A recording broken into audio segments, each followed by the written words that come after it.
안녕하세요. 오늘도 찾아주셔서 감사합니다. 오늘은 경기도 안산에 거주 중인 문영숙 할머니가 보내주신 사연입니다. 무슨 일이 있었는지 제보된 사연 바로 읽어드리겠습니다. 들어보시고 문영숙 할머니께 따뜻한 위로든 따끔한 조언이든 해 줄 수 있는 말이 있으면 말씀해 주시길 바랄게요. 이야기를 들으시면서 여러분의 경험에 비추어 볼 때 이런 상황을 어떻게 해결하셨는지, 혹은 주변에서 비슷한 경험을 한 분이 계셨다면 그분들은 어떻게 대처하셨는지 공유해 주시면 좋겠습니다. 좋아요와 구독 그리고 알림 설정 눌러주시면 올라오는 사연 함께 들어보실 수 있습니다. 그럼 사연 바로 읽어드리겠습니다. 안녕하세요. 엄마로서의 삶에 회의를 느낀 60대 여자입니다. 한 아이를 키우기 위해선 온 마을이 필요하다라는 말을 들어보신 적 있으실 겁니다. 저는 이 말이 우리나라에서 생긴 줄 알았는데 아프리카의 속담이더라고요. 사람 하나를 키우는 데는 부모의 노력뿐만 아니라 이웃과 학교 같은 타인들의 협력과 교육이 필요하다는 건 전 세계 어디서나 마찬가지인가 봅니다. 30여 년 자식 둘을 키운 지금 곧 40을 앞둔 자식 놈 키우는 대도 남의 손을 빌리게 된 웃기지도 않은 경험을 했네요.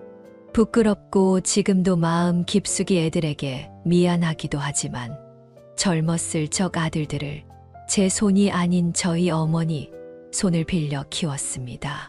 변명을 하자면 그 당시 제겐 별다른 선택지가 없었거든요.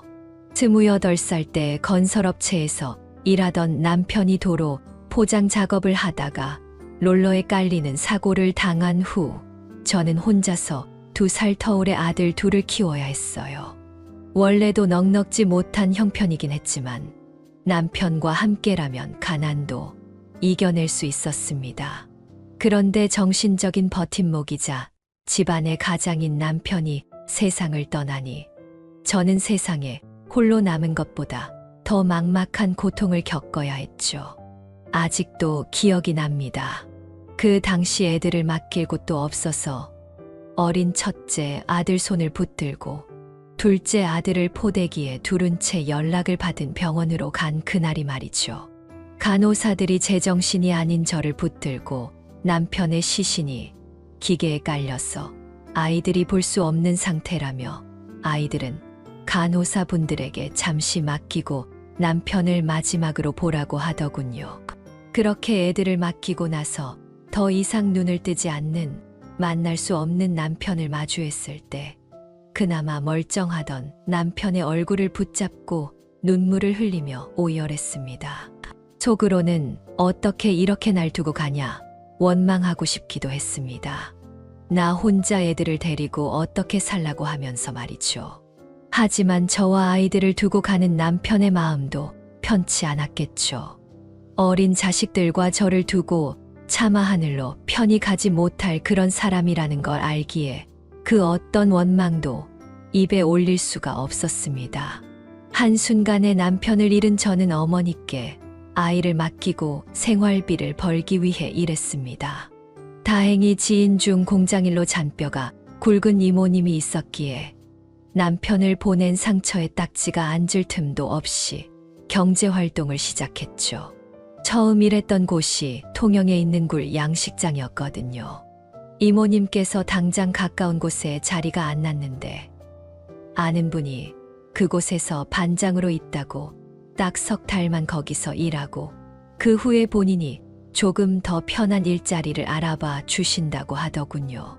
양식장 근처 기숙사에서 지내면서 집에는 일주일에 딱 하루만 올 수 있었지만 그래도 3달만 고생하면 집에서 오고 갈 수 있는 공장에 취직할 수 있다니 그 당시 저에겐 감수할 만한 기회였습니다. 물론 그만큼 아이들과 떨어져야 하고 어머니에게 애들을 떠맡긴 게 걱정이었지만 내 자식, 내 가족을 책임져야 한다는 생각에 눈치를 끈 감고 통영으로 향했습니다. 사실 둘째 아들은 크게 걱정이 없었어요. 그 당시 3살로 너무나 어렸고 커서 기억도 못할 시기였거든요. 걱정은 첫째 아들이었죠. 워낙 어려서부터 숫기도 없어서 제가 잠시 외출만 해도 바짓가랑이를 붙들고 늘어지던 애였으니 석 달간 일주일에 6일을 엄마 품에서 떼어놓는다는 게 엄마로서 큰 죄를 짓는 것 같았습니다. 지금도 5살짜리 아이 붙들고 어떻게든 엄마가 일하러 멀리 떠난다는 걸 설명하기 위해 쩔쩔매던 기억이 납니다. 그렇게 저는 석 달 동안 가족을 위해 생활비를 벌기 위해 떠났고 제 아들들은 엄마와 떨어져서 할머니와 함께 지냈죠. 먼 곳에서 애들과 떨어져서 어찌나 외롭던지 매일 밤마다 애들 사진을 가슴에 품고 잠들었습니다. 그리고 얼른 주말이 오길 기다렸죠. 주말이 돼서 집에 가는 길에는 행여 애들이 내 얼굴을 까먹지 않았나 하는 마음 반, 얼른 애들을 보고 싶은 마음 반이 돼서 갔었죠.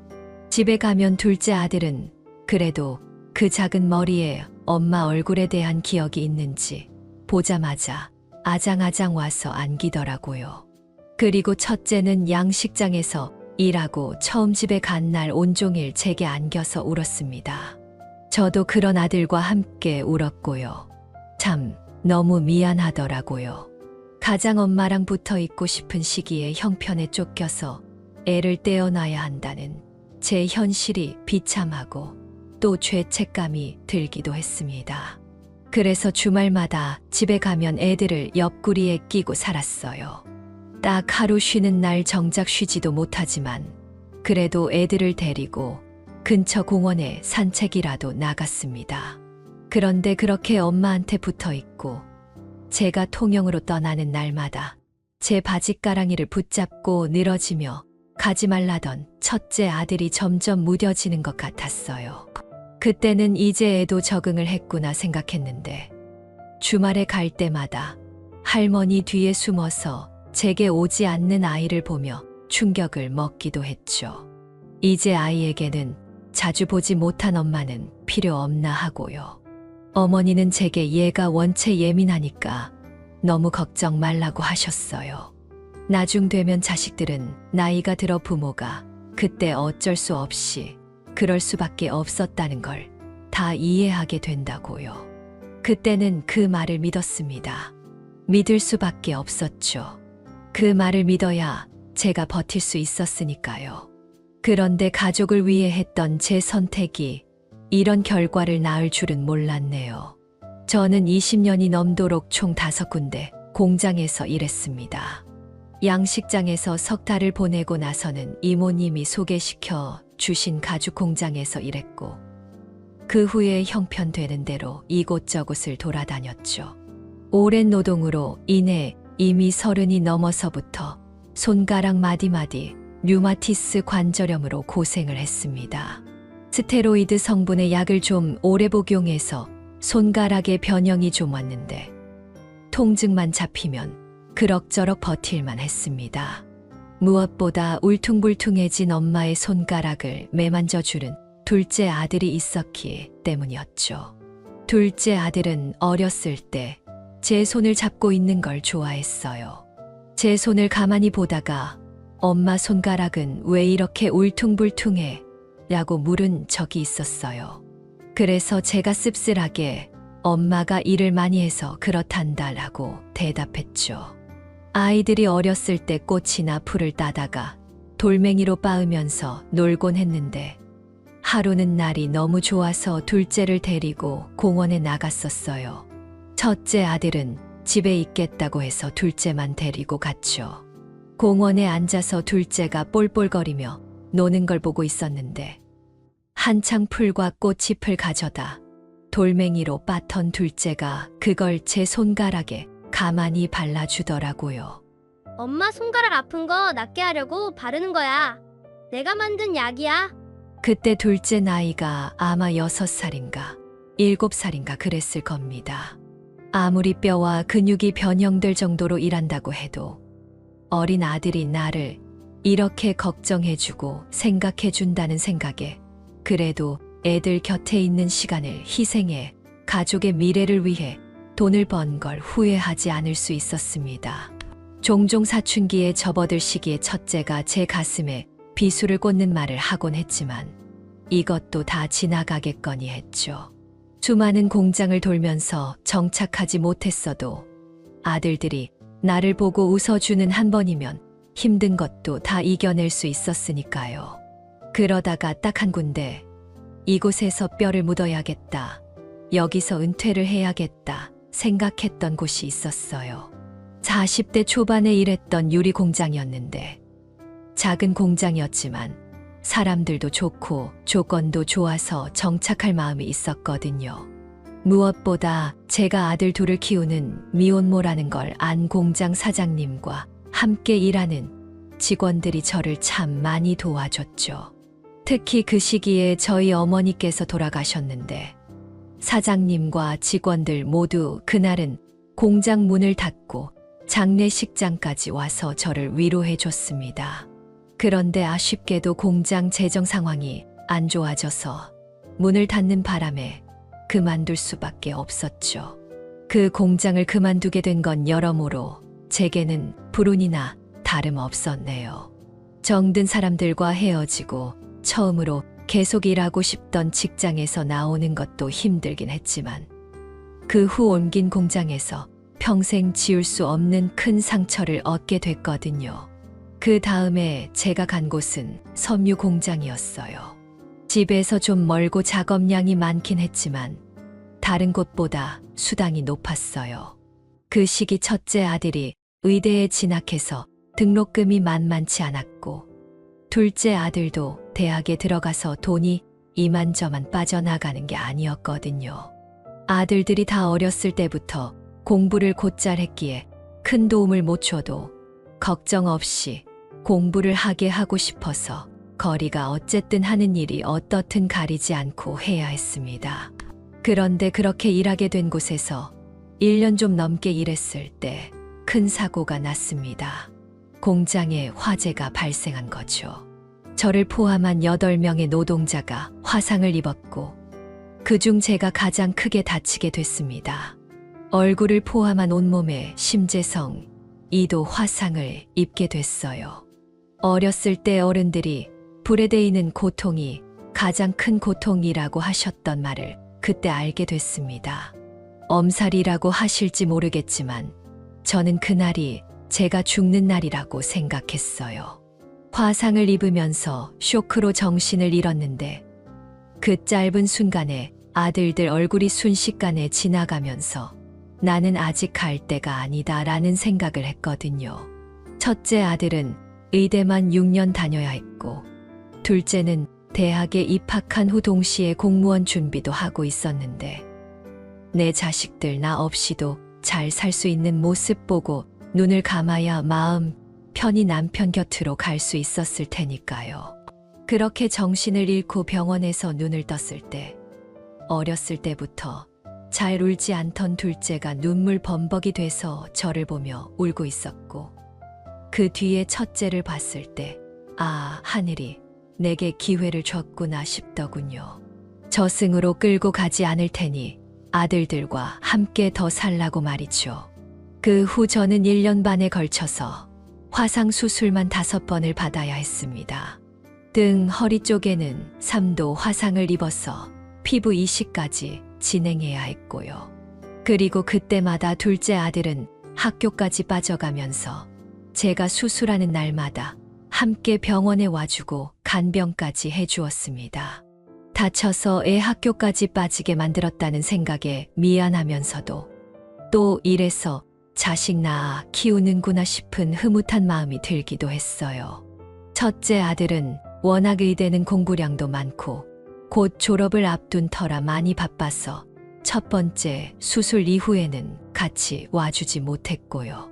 그때는 그저 첫째가 동생을 많이 믿어서 엄마를 맡기나 보다 하는 마음으로 이해를 했는데 제가 피부 이식 수술을 받을 때는 다른 수술보다 좀 많이 떨었어요. 근데 그때 둘째가 중요한 시험이 있어서 병원에 오지 못했거든요. 그래서 둘째는 첫째에게 형이 좀 가져오라고 했지만 첫째는 마찬가지로 공부 때문에 가지 못한다고 거절했습니다. 둘째는 원래 가족에게 무뚝뚝하고 차갑게 대하는 첫째에게 이런저런 불만이 있긴 했어도 말다툼을 할 정도로 사이가 안 좋진 않았어요. 근데 그날은 둘째가 형에게 언성을 높이더군요. 둘째 아들의 말에 첫째 아들은 콧방귀도 안 뀌었지만 이러다 싸움이 크게 날까 싶어서 제가 중간에서 말렸네요. 어차피 제 동생이 함께 가주기로 해서 괜찮다고. 이모가 오니까 걱정 말라고 둘째 아들의 마음을 안심시켰죠. 첫째 아들에게도 괜히 공부하는데 신경 쓰지 말라고 했고요. 그렇게 말했지만 그래도 사람 마음이 아무리 부모라고 해도 한 번 된 서운한 감정을 막을 수가 없더라고요. 워낙 어렸을 때부터 감정 표현도 안 하고 무뚝뚝한 건 알았지만 그래도 한 번은 함께 가줄 수 없나 싶었고요. 근데 고인물처럼 마음에 남았던 서운함이 아주 잠깐 사라졌던 때가 있었습니다. 의대 졸업 후 인턴 과정을 마친 첫째 아들이 그 후 전공을 성형외과로 정했다는 거예요.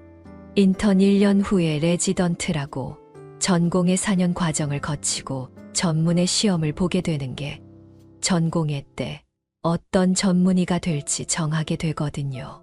근데 그때 성형외과를 정했을 때 저는 그때 첫째 아들의 선택에 제 영향이 아주 조금이라도 있지 않을까 싶었습니다. 엄마가 끔찍한 화상을 입고 온몸에 검붉은 열꽃을 입은 채 사는 걸 보고 훗날 훌륭한 성형외과 전문의가 돼서 엄마 몸에 있는 화상 자국을 지워줄 생각을 한 게 아닌가 하고요. 만약 그게 아니더라도 엄마 같은 화상 환자들이나 흉을 진 사람들을 돕기 위해 그 길을 선택한 거 아닌가 싶기도 했어요. 그래서 첫째 아들이 말은 안 해도 내심 엄마를 생각한다고 생각을 했는데 꿈보다 해몽이라고 제가 김칫국을 시원하게 한 사발 마신 거였네요.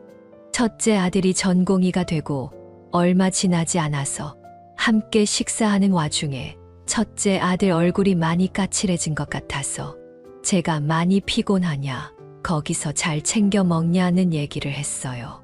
첫째 아들은 늘 그랬듯이 알아서 한다고 했는데 제가 이런 말을 했었어요.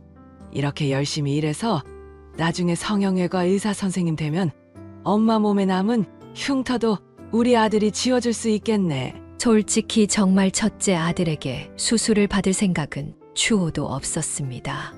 이미 살면서 수술은 넌더리가 날 만큼 하기도 했고 첫째 아들을 고생시키면서까지 이 상처를 지우고 싶지 않았거든요. 상처가 제 신체의 일부분이 되어 있기도 했고요. 그냥 의사가 된 아들에게 걱정 말라고 엄마 상처는 내가 지워주겠다고 하는 첫째 아들의 목소리를 듣고 싶었습니다. 근데 첫째 아들은 제 말에 눈살을 찌푸리더니 이렇게 말하더라고요. 엄마, 이제 수술 받는 거 지겹지도 않아요. 그리고 내가 엄마 수술을 어떻게 해요? 다 큰 아들한테 몸에 있는 흉 보여주고 싶어요. 침을 삼켰습니다. 밥을 먹다 순간 체한 것처럼 가슴이 턱 막히더라고요.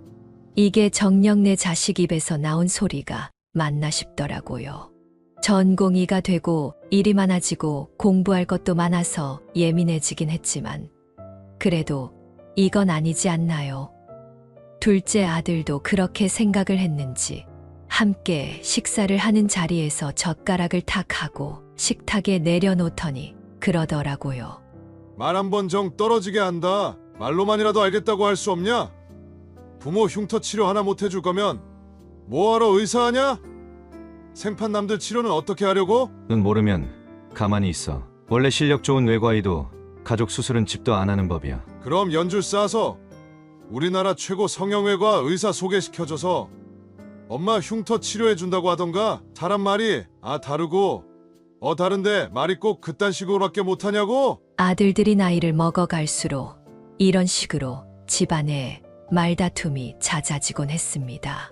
첫째가 제게 차갑게 굴거나 버릇없이 굴면 둘째가 저 대신 화를 내주는 것 말이죠.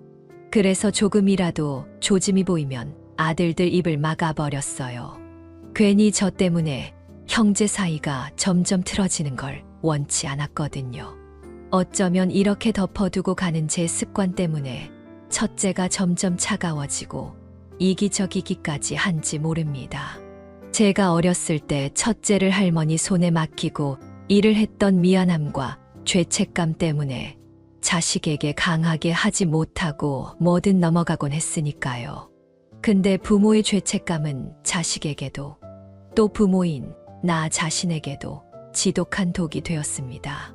둘째 아들은 공무원 시험 합격 후에도 저와 함께 살았고, 첫째 아들은 전문에 합격 후에 따로 방을 얻어서 바로 독립을 했습니다. 30 중반으로 나이가 차기도 했고, 또 일하는 병원에서 가까운 곳에 살고 싶다고 하더라고요. 한 지붕 아래서 살아도 얘가 집에 있는 건가 할 정도로 집에서도 말도 잘 안 하고 방 밖으로도 잘 안 나왔기에 나가 살기 시작한 후로는 첫째 아들이 과장 조금 보태서 죽었는지 살았는지도 몰랐어요. 제가 내색은 안 했어도 속으로 걱정을 하고 있다는 걸 아는 둘째가 따로 첫째에게 연락을 해서 상태를 보고 제게 말해주기도 했죠. 근데 이건 아닙니다. 아무리 제가 아들들을 잘 이해한다고 해도 이건 아니에요. 첫째 아들이 36이었을 때였어요. 하루는 둘째 아들이 제게 심각한 얼굴로 이렇게 말하는 겁니다. 엄마, 저 저번 주에 잠깐 형을 만났는데요. 나도 이걸 어떻게 말해야 할지 모르겠어요. 엄마, 형 결혼한대요. 다음 주에 상견례하고요. 이게 무슨 소린가요? 연애를 하는 것도 몰랐는데 결혼이라니. 워낙 얘기를 안 하는 성격이라고 100번 양보를 해도 이건 경우가 다르죠. 아직 며느리 될 사람 얼굴도 못 봤는데 당장 상견례라니. 그때 불현듯 몇 주 전에 첫째 아들이 제게 전화로 본인 태몽이 뭐고 몇 시에 태어났는지를 물었던 게 기억이 나더라고요. 원래 그런 걸 궁금해하는 애가 아닌데 혹시 결혼 전 궁합을 볼 때 쓰려고 한 건가 싶더군요. 근데 놀랄 건 이뿐만이 아니었습니다. 근데 그 상견례 저만 왔으면 좋겠다고 하더라고요. 엄마는 나중에 따로 식 올리고 만나게 한다고요. 내가 형 멱살 잡고 제정신이냐고 엄마를 왜 빼냐고 나도 안 간다고 했는데 일단 엄마가 알고 계셔야 할 것 같아서요. 이 감정을 어떻게 설명을 해야 할지 비참함과 배신감, 지금까지 살아온 삶에 대한 회의감마저 들더라고요. 삶의 전체가 자랑스럽다고 할 순 없지만 그래도 부끄러운 삶은 살아오지 않았다고 자부했는데 제 자부심 중 하나였던 첫째 아들이 저를 부끄러워하고 있었다는 걸 알고 그대로 주저앉고 싶었습니다. 도대체 왜 엄마를 결혼식에서 없는 사람으로 만들려고 하는 건지 그 이유를 알아야 했기에 첫째 아들을 집으로 불렀어요. 집에 온 첫째 아들에게 묻고 싶은 건 수천 개였지만 당장 무슨 생각으로 나를 내 인생에서 지우려고 했냐고 물으니까 그 입에서 나온 말이 가관이었어요. 장모님 되시는 분이 미신 뭐 그런 걸 잘 믿는 분이세요. 근데 아는 선배 말이 원래 몸에 화상 흉터가 있는 사람이 들어오면 집안에 화를 불러온다고 하잖아요. 원래 미신 맹신하는 어르신들은 그런 거 믿는다고 해서 그랬어요. 내가 엄마가 창피해서 그런 게 아니고 이 결혼 꼭 하고 싶어서요. 너 그게 네 엄마 창피하는 거야. 뭐 집안에 화를 불러와?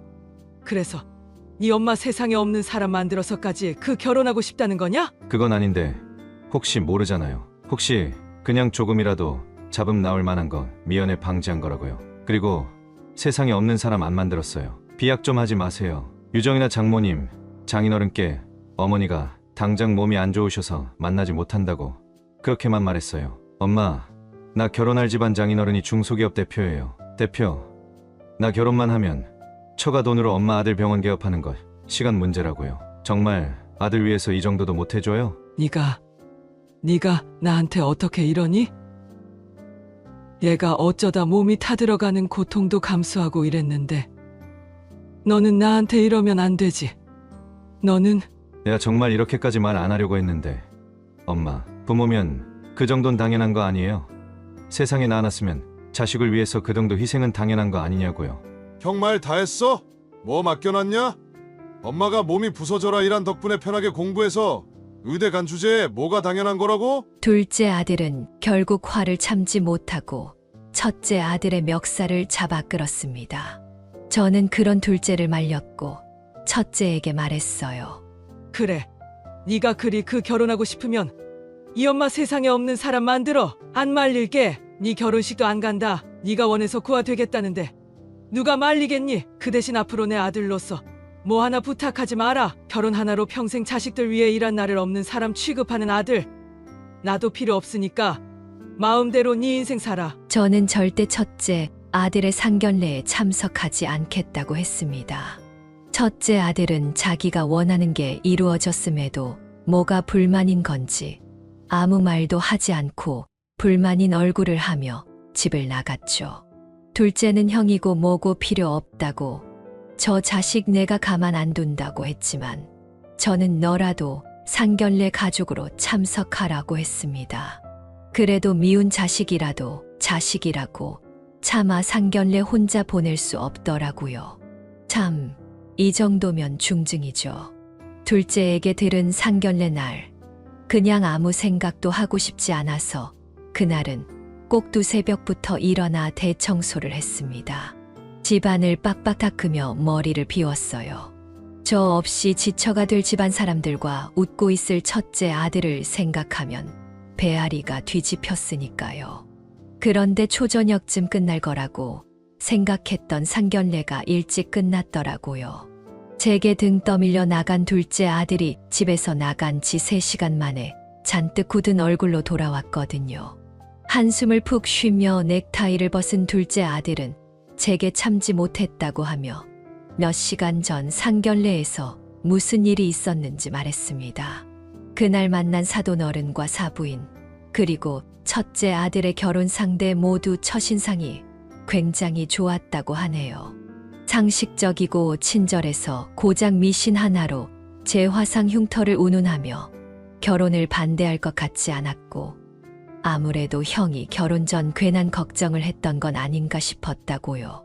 한창 식사 중에 사돈어른께서 첫째 아들에게 이 좋은 날 사부인께서 편찮으셔서 못 만나 뵈서 어쩌냐고 몸은 좀 괜찮으시냐고 물었답니다. 그래서 첫째 아들이 웃으면서 걱정하실 정도는 아닌데 그래도 지금은 안정이 가장 중요할 때라고 하며 거짓말을 했다고 하네요. 근데 그때 둘째 아들 눈에는 태연하게 웃으며 거짓말을 하는 형이 정말 꼴보기 싫었다고 하네요. 가증스럽고 소름까지 끼쳤다고요. 그래서 도저히 가만히 있으면서 형의 거짓말에 가담하고 싶지 않았고 그때 아마 결혼식에도 참석 못 하실 것 같다고 말하는 첫째 아들의 말에 이렇게 말을 했다고 해요. 엄마가 왜 형 결혼식에 참석을 못 하셔? 거동에 아무 문제 없고 정신도 말짱하신데. 그 순간 식탁 위로 정적이 맴돌았고 사부인이 의아한 표정으로 물었다고 합니다. 아니, 거동이 가능하세요? 아니, 박서방은 걷는 게 불가능하시다고 하던데. 아니요, 무리라뇨. 전혀 무리 없죠. 야, 박준범! 너 지금 뭐 하는 거야? 형이 저희 어머니 몸에 화상 흉터 때문에 여러분께 숨기고 싶어 했나 봐요. 듣기로는 형 장모님께서 미신을 아주 맹신하신다고. 행여 몸에 화상을 입은 저희 어머니를 만나면 집안에 화를 가져가게 될까봐 결혼 반대하시는 거 아니냐고 형이 걱정했거든요. 한순간 분위기가 얼어붙다 못해 쩍하고 금이 간 상견례 자리에서 폭탄을 투척한 둘째 아들은 태연하게 이렇게 덧붙였다고 하네요. 처음엔 저도 형이 이 결혼에 절박해 보여서 동생으로서 가만히 있으려고 했는데 도저히 저희 형제들을 혼자 키우시다가 화상까지 입은 어머니를 없는 사람 취급할 수 없어서요. 그리고 무엇보다 미신 같은 얼토당토하는 이유로 결혼을 반대할 집안과는 아예 사돈으로서 연을 안 맺는 게 낫지 않을까 싶었습니다. 둘째 아들의 말에 사돈어른은 잠자코 가만히 있다가 이내 조용히 자리에서 일어나며 이렇게 말했다고 합니다. 아니, 말 잘해줬어요. 가족이 될 결심을 한 마당에 마땅히 들어야 할 사실이었어. 박서방, 솔직히 자네한테 참 실망했네. 오늘은 이미 마주 앉아서 웃을 기분이 아니니 이만 일어나겠네. 그렇게 상견례 자리를 박차고 일어난 사돈어른과 사부인, 며느리를 첫째 아들이 안절부절 못하며 따라 나갔고 둘째 아들도 혼자 집에 온 거라고 하네요. 그날 상견례 자리에서 망부석 마냥 아무 말도 안 하고 오겠다고 다짐했던 둘째 아들이 정말 사고를 치고 오긴 했네요. 그리고 그날 저녁 어디서 술을 마시고 온 건지 잔뜩 취한 첫째 아들이 집으로 와서 둘째 아들의 멱살을 잡고 왜 입을 안 닥치고 있었냐? 누구 혼삿길에 죄를 뿌리냐? 며 고래고래 소리를 질렀습니다. 그런 첫째 아들에게 둘째 아들은 그 죄는 내가 뿌린 게 아니고 네가 말도 안 되는 거짓말했을 때 이미 공중에 떠다니고 있었다고 결혼으로 팔자 필 생각하지 말라고 한 소리 했고요. 그때 저와 둘째 아들은 첫째가 파혼을 당할 수도 있겠다고 생각했습니다. 둘째에게 듣기로는 그날 형장인 어른의 표정이 아주 살벌했다고요. 그런데 며칠 뒤 첫째 아들이 저를 찾아왔습니다. 장인어른하고 장모님이 어머니를 모시고 다시 상견례를 하고 싶다고 하세요. 그래서 저랑 함께 나가달라고 부탁을 하러 왔어요. 너네 말 잊었니? 아들로서 나한테 부탁하지 말라고 했지. 엄마, 부탁해요. 유정이가 며칠 동안 장인어른 설득해서 저한테 다시 한번 기회를 주신다는데 제발 저 한 번만 도와주세요. 제가 잘못했으니까 제발 딱 한 번만. 저 정말 이 결혼하고 싶어서 그래요. 제 앞에 무릎을 꿇고 비는 첫째 아들을 보며 참 복잡한 심정이었습니다. 이렇게나 이 결혼이 하고 싶나? 근데 그게 며느리를 사랑하는 마음이 아니라 돈 많은 처가에 기대서 개원을 하고 싶은 마음인지 헷갈렸거든요. 이제 너 알아서 하라고 할까 싶다가도 그래도 부모로서 마지막으로 해주는 부모 노릇이라고 생각하고 그 상견례 자리에 나갔습니다. 그때는 상견례 바로 전날까지만 해도 내가 그 꼴을 보고도 나가는 게 맞나 싶었는데 지금은 그날 상견례에 나가지 않았다면 인생의 진귀한 경험을 하지 못했을 거라는 생각이 드네요. 그날 첫째 아들은 연거푸 별다른 말할 필요 없고 다 본인이 알아서 할 테니 걱정 말라는 소리를 해댔습니다. 저는 그 말을 한 귀로 흘리며 초대받지 못한 곳에 가는 심정이었고요. 그리고 드디어 마주한 사돈어른과 사부인은 둘째 아들의 말대로 첫인상이 참 푸근하고 느낌이 좋은 분들이셨습니다. 이렇게 만나기 전에 문제가 좀 있긴 했지만 말이죠. 그런데 이상하게도 사돈어른의 얼굴이 어딘지 낯이 익더라고요. 약간 진하게 생긴 이목구비와 특히나 눈에 띄게 두툼한 귓불이 말이죠.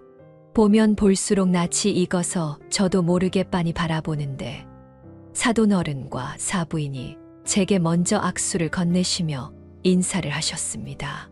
안녕하십니까. 저 유정이 애비 최태영이라고 합니다. 늦었지만 이제라도 만나 뵙게 돼서 반갑습니다. 사부인도 저도 만나 뵙게 돼서 반가워요. 라며 인사했습니다. 그때 저도 모르게 아 하고 탄성이 나왔습니다. 사돈어른의 이름 석자, 제 기억 속에 콕 박혀있는 이름이었거든요.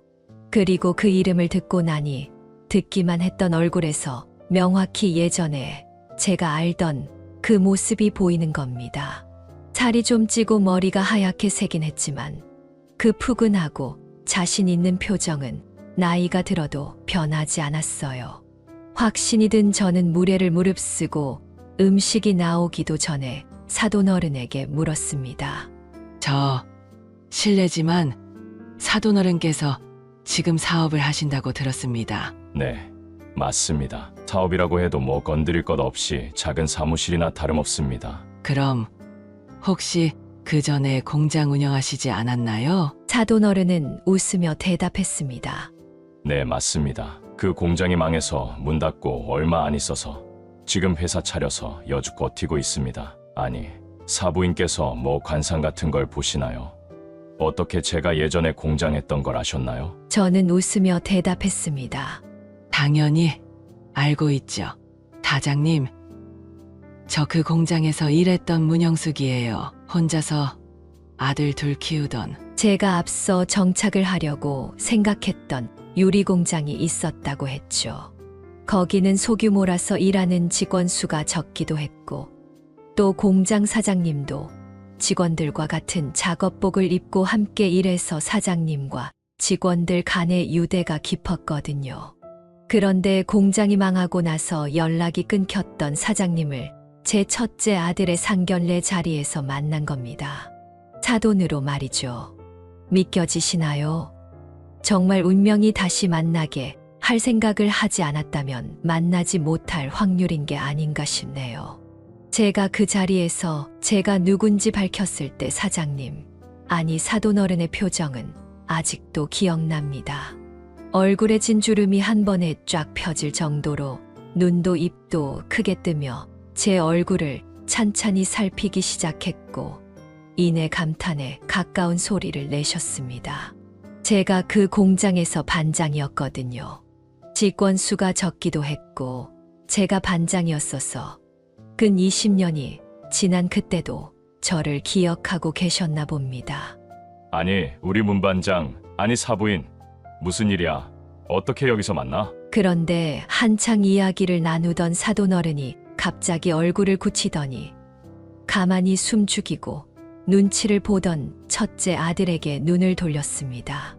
그리고 지금까지 다정하던 목소리가 마치 꿈이었던 것처럼 무서운 목소리로 호통을 치기 시작했어요. 이 천하의 나쁜 놈! 네. 아니 장인어른. 갑자기 그게 무슨... 박서방, 자네 어머니가 자네랑 자네 동생을 위해서 본인 인생 다 바쳐서 산 거 알아? 몰라? 가장 가까이 있는 아들놈이 그걸 몰라서 어머니 몸에 난 화상이 부끄러워서 그런 거짓말을 해? 장인어른, 그건 제가 정말 실수를 했습니다. 저는 그저 노파심에... 듣기 싫어. 자네 어머니 귀하게 키운 아들한테 부끄러운 취급당할 인생 살아온 그런 사람 아니야? 어찌 어머니 희생 발판 삼아 산 자식이라는 게 그걸 몰라? 내가 정말 마음만 같아선 자네 같은 은혜도 모르고 염치 없는 인간 내 딸 짝으로 허락하고 싶지도 않네. 근데 사부인 생각하니 결혼을 반대할 수도 없고 이거 미치겠구만. 열불이 난 사람처럼 훅하고 뜨거운 한숨을 내뱉는 사돈어른을 본 첫째 아들은 바로 무릎을 꿇더군요. 첫째 아들은 벼랑 끝에 몰린 사람처럼 절박하게 장인어른께 용서를 구하며 말했습니다. 장인어른, 한 번만 용서해 주세요. 제가 무지했습니다. 죄송합니다. 하지만 사돈어른은 그런 첫째 아들을 아주 한심하게 바라보며 말했습니다. 이 사람아, 자네가 지금 용서를 구해야 할 사람은 내가 아니라 자네 옆에 있는 어머니야. 정신 못 차렸군. 아주 안 되겠어. 내가 내 딸이 사랑하는 남자라는 걸 감안해서 자네 어머니께 용서를 받으면 그때 다시 이 결혼을 생각해 보도록 하지. 자네 어머니의 고된 인생의 자식이란 놈이 똥물을 튀긴 걸 싹싹 빌어서 용서받아 오면 그때 내가 생각해 본다고. 지금 생각해도 참 같은 부모로서 존경도 들고 고마운 처벌이라고 생각합니다. 사돈 어른은 며느리가 첫째 아들을 기다려주는 선에서 한 달이 됐든 반년이 됐든 1년이 됐든 제게 용서를 받아오면 그때 결혼을 허락하겠다고 단단히 못을 박았고, 원래는 2달 뒤에 치러졌어야 할 결혼식은 무기한 연장이 되어버렸어요. 그리고 첫째 아들은 정말 수시로 제게 와서 용서를 구했습니다. 그 꼴을 딱 한 달 보았는데 얼마나 이 결혼이 하고 싶으면 일주일에 5번씩 와서 나에게 매달릴까 싶었죠. 그런데도 이상하게 그 사과와 반성이 마음에 닿질 않아서 말했습니다. 나는 너랑 나 사이보다 고작 본 지 얼마 되지도 않는 장인이 훗날 네 병원 개업해준다는 그 장인의 말이 계기가 되고 떠민다고 냅다. 나한테 사과를 하는 너한테 실망이다. 나도 네가 어렸을 때 내가 곁에 있어 주지 못한 것 때문에 불만이 많다는 거 알아. 나도 많이 미안하지. 그런데 어떻게 곧 마흔을 앞둔 자식이 그럴 수밖에 없었던 엄마의 상황과 마음을 아직도 몰라?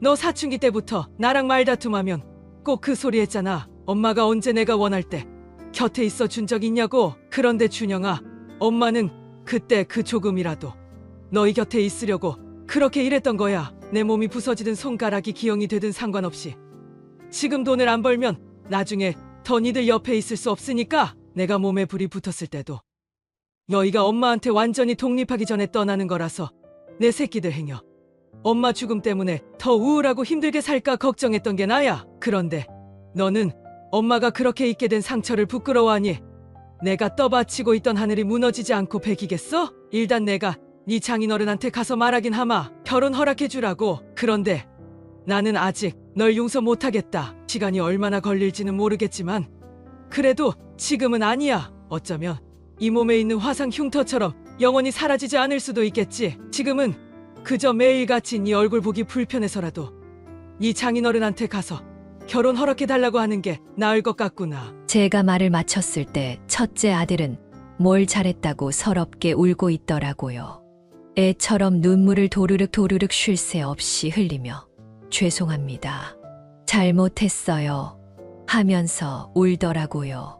저는 다음날 상견례 때 필요한 게 있으면 언제든 연락하라며 사돈 어른이 준 명함에 있는 번호로 전화를 했고 그렇게 만난 사돈 어른에게 말했습니다. 아직 완벽하게 용서하지 못했지만 앞으로 두고 보면 되니 이 결혼을 허락해 달라고 말이죠. 그랬더니 사돈 어른은 제게 물었습니다. 첫째 아들이 언제 결혼을 해도 상관이 없냐고 말이죠. 저는 크게 상관은 없다고 그저 본인이 원하는 사람과 하는 게 중요하다고 했는데 그때 사돈 어른이 그러더라고요. 사부인께서 상관이 없으시다니. 그럼 결혼식은 제가 내킬 때 하겠습니다. 제가 보기에 사부인께 저지른 일에 반성을 했다 싶을 때 그때 허락을 할 테니 사부인은 편하게 아들이 달라지는 모습을 지켜보시면 되겠네요. 첫째 아들은 그 일이 있고 장작 1년 만에 결혼식을 올릴 수 있었습니다.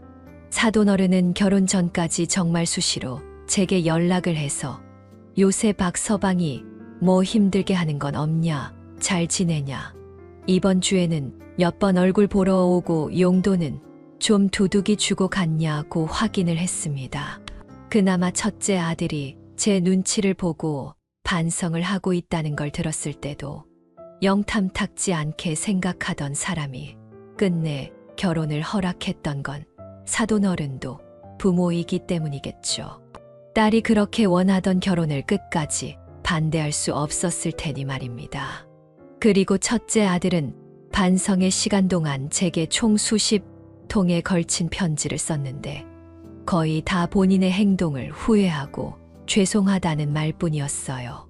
그 수십 통의 편지 중 이런 부분이 있었어요. 사실 이미 오래전 엄마가 저희를 위해 그런 선택을 하셨고 저희 곁에 있는 시간을 포기할 수밖에 없었던 거 알았어요. 근데 그걸 모르던 시절 엄마에게 괜히 짜증을 부리고 모든 일을 엄마 탓으로 돌리는데 이미 익숙해져 있었고 어리석은 생각에 먼저 엄마에게 다가가지 못했어요. 다 제가 못나고 한심해서 지금까지 엄마에게 수천 번, 수억 번의 상처를 드려서 이제와 용서를 구하는 것도 괴로울 정도로 죄송해요. 그리고 무엇보다 어머니 몸에 난 화상보다도 제가 어머니께 그린 마음의 상처가 더 오래 어머니를 힘들게 하고 슬프게 했을 거라는 생각에 매일 밤마다 잠에 들지 못해요. 엄마께서 언제 이 못난 아들을 용서하실지 모르겠지만 저는 늘 엄마 곁에서 엄마의 아들로서 기다릴게요. 이 편지에서 처음으로 첫째 아들의 진심을 느꼈습니다. 과정이 물론 깔끔하거나 문제가 없었던 건 아니지만 그래도 그동안 첫째 아들 속에 있던 진짜 마음을 알게 된 건 잘 됐다 싶더라고요. 그래도 완전히 첫째 아들을 용서하기엔 모자라긴 했지만요. 그래서 결혼식 날 첫째 아들이 양가 부모님께 인사를 드리면서 제게 절을 할 때 거의 통곡 수준으로 울었지만 저는 눈물을 단 한 방울도 흘리지 않았어요. 아마 모르는 사람은 저를 보고 냉혈한 어머니라고 생각했을 겁니다. 결혼 후에도 첫째 아들은 반성하고 달라지는 모습을 보여주기 위해 제 눈치를 봤습니다.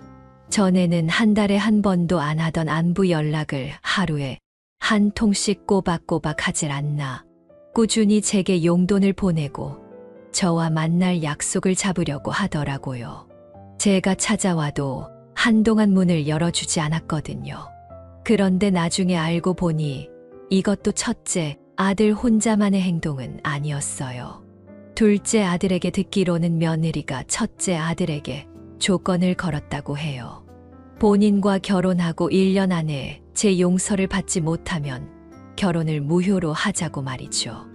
그만큼 절박하게 노력을 보이라고 했다는 겁니다.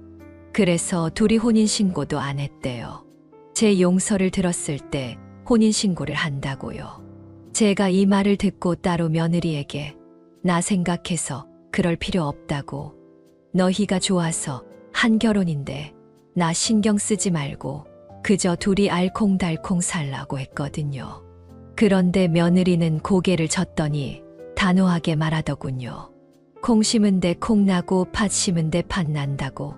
똑같고 올곧은 사돈어른에게서 태어나 자란 며느리는 그만큼 올곧은 심성을 갖고 있더라고요. 첫째 아들과 결혼 후 며느리는 따로 저를 찾아와서 함께 식사하고 차를 마시는 사이가 됐는데, 제게 본인 남편이 저지른 잘못과는 별개로 저와 잘 지내고 싶다고 하더라고요. 참, 사돈어른이 심은 콩에서는 예쁜 콩이 났는데 제가 심은 콩에서는 왜 팥이 나왔는지 모르겠습니다. 그래도 그 팥이 어떻게든 다시 콩이 되기 위해 노력을 하고 있는데 잠시 지켜보는 것도 나쁘지 않겠죠. 행여 나중에 다시 배신당할 일이 없게 큰 믿음은 주지 않으려고 합니다. 어쩌겠습니까? 저와 그리고 먼저 떠나 사랑하는 남편이 함께 심은 콩이니 끝까지는 봐줘야겠죠. 그래도 함께 지켜봐 줄 사람들이 많으니 거기서 위안을 얻긴 했습니다. 작년 겨울에 둘째 아들이 결혼을 했는데 그때 첫째 아들이 화해 겸 둘째 아들 결혼 자금으로 3천만 원을 보태줬습니다. 아마 본인이 밭에서 콩으로 가기 위한 투자였겠죠. 앞으로 제가 다시 첫째 아들을 믿고 용서를 할 때까지 몇 년이 걸릴지는 모르겠지만 자식을 세상에 끌어올린 부모로서 천천히 기다려 보려고 합니다. 추운 겨울이 지나 늘 그렇듯 당연하게 봄이 오는 것처럼 아무리 힘든 고비가 찾아온다 해도 살면서 어떤 일이 우리를 기다리고 있을지 모르니 우리 모두 힘내서 살아갔으면 합니다. 이야기를 들어주신 여러분께 깊은 감사를 드립니다. 여기까지가 문영숙 할머니의 사연인데요. 여러분은 어떻게 들으셨나요? 이 사연은 문영숙 할머니가 보내주신 사연으로 사연자님의 입장에서 작성되어서 문영숙 할머니님께 유리하게 작성되었을 수도 있습니다. 같이 댓글로 의견 나누어 보았으면 합니다. 문영숙 할머니의 사연 영상이 주는 교훈이 유익하시다면 좋아요와 구독, 그리고 다른 지인에게 공유 부탁드리며 저는 그럼 다음 사연에서 뵙겠습니다.